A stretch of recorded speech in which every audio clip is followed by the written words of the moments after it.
नमस्कार मित्रों, अमारी चेनल में तमारुं स्वागत है। गुजरात में ચોમાસું सक्रिय थई गयुं छे अने आगामी दिवसों में राज्यभर में वरसादनुं जोर वधवानी संभावना है। बे अग्रणी हवामान निशान द्वारा करवामां आवेली आगाहीओ परथी आ स्पष्ट थाय छे के हवामान निशाने जणाव्युं छे के अरब सागर में जे साइक्लोनिक सर्क्युलेशन बन्युं हतुं त्यारे जणावी दीए के जेना कारणे 13 जूनथी गुजरात में वरसादनी शरूआत थई गई हती अने 16 जूने नैऋत्य ચોમાસું सक्रिय थयुं हतुं ते हवे सतत उत्तर तरफ प्रगति करीने राजस्थान जतुं रह्युं छे।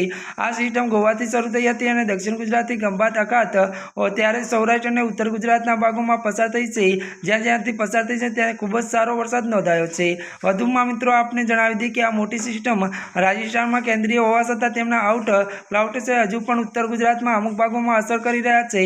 आ सिस्टम जे भेज जगाई रही गयो छे जेना कारणे गुजरात में 23 जून सुधी छूटाछवाया स्तर वरसाद पड़वानी शक्यता छे, जो कि तेनी तीव्रता ओછી रहेशे। वधुमां जणावी दीए कि वरसादना वितरण अंगे वात करता जणाव्युं कि सौराष्ट्રના दरियाकांठाના કેટલાક ભાગોમાં હળવાથી મધ્યમ વરસાદ યથાવત રહેશે। કચ્છમાં વરસાદની તીવ્રતા ઘટી દેખાશે। દક્ષિણ ગુજરાતના ડાંગ, વલસાડ, વાપી, વિલામોર, મુરા અને બારડોલી જેવા વિસ્તારોમાં હળવાથી મધ્યમ વરસાદ ચાલુ રહેશે। આ વિસ્તારોમાં આગામી 2 થી 3 દિવસ ભારે વરસાદ થાય તેવી કોઈ શક્યતા નથી। ત્યારે મિત્રો આજના માટે આટલું જ। અમારી ચેનલમાં નવા હોય તો અમારી ચેનલને લાઇક, શેર અને સબસ્ક્રાઇબ કરી દેજો। ધન્યવાદ।